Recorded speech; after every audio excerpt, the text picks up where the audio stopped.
My name is Madison Hale, and on my 21st birthday, my parents tried to kick me out of a house that legally belonged to me. Not quietly, not politely. They walked in with boxes, like they already owned the place. And before I tell you how everything flipped in just a few minutes, make sure you subscribe because stories like this prove one thing.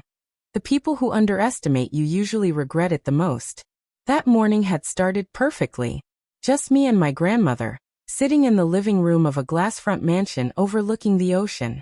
The sunlight hit the marble floors in a way that made everything feel unreal. Then she placed a leather folder in front of me. "Open it," she said. My hands were shaking when I did. Inside was the deed. My name. Clear. Official. Undeniable. A $6.2 million cliffside house. Completely mine. "This isn't about money," she told me calmly. "This is your space. Your future. And no one gets to take that from you." I didn't even know what to say. For the first time in my life, something belonged to me. Not shared. Not controlled. Not taken. Just mine. And a few hours later, that piece was destroyed. The door slammed open. My mother's voice cut through the house like she owned it. "Madison, open up. I know you're here." She didn't wait. She walked in, followed by my father and my sister Aubrey. And behind them, boxes. Labeled. Organized. Planned. Like this had already been decided. Simple. My mother said, smiling like this was normal. "Aubrey will live here too. We're family. We share everything." That word. Family. It always meant one thing in our house. Backhand index pointing right I give. Backhand index pointing right she takes. I looked at the table. The folder was still there. My name still printed on every page.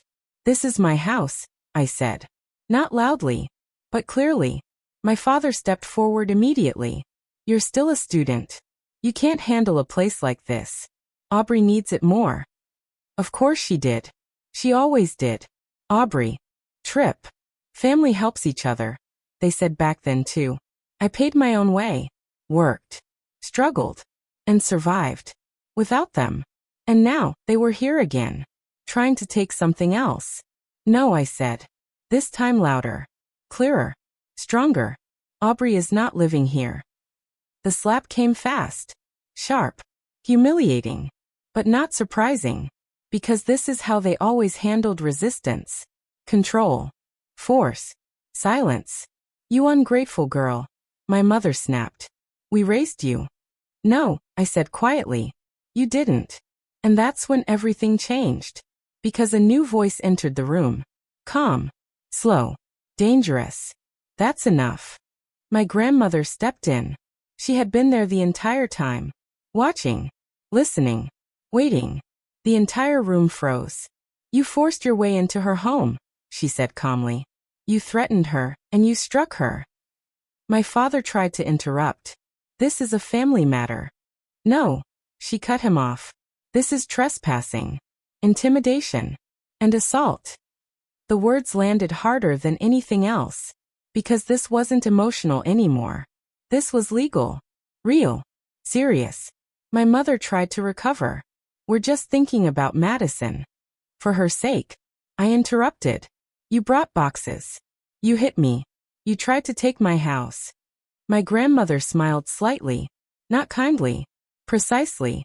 "Everything you've done," she said slowly, "has already been recorded."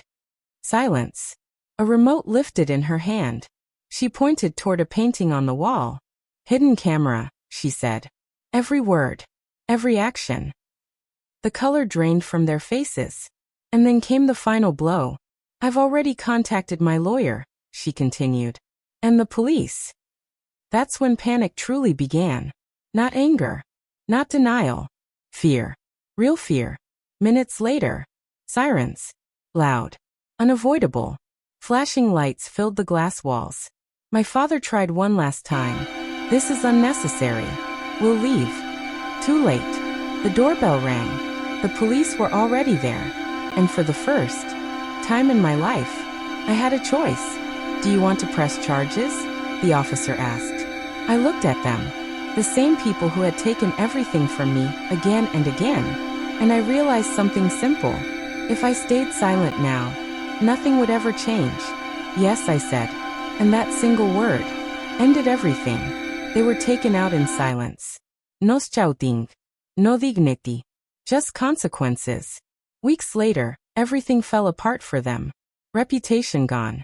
Career gone. Control gone. And Aubrey? The one they gave everything to? She turned on them the moment things got real. Just like I always knew she would. As for me, I didn't celebrate. I didn't chase revenge. I built something better. Peace. Independence. Control. And standing in that house now, looking out over the ocean, I finally understood something. The most powerful word in your life is not yes. It's the moment you finally say, no.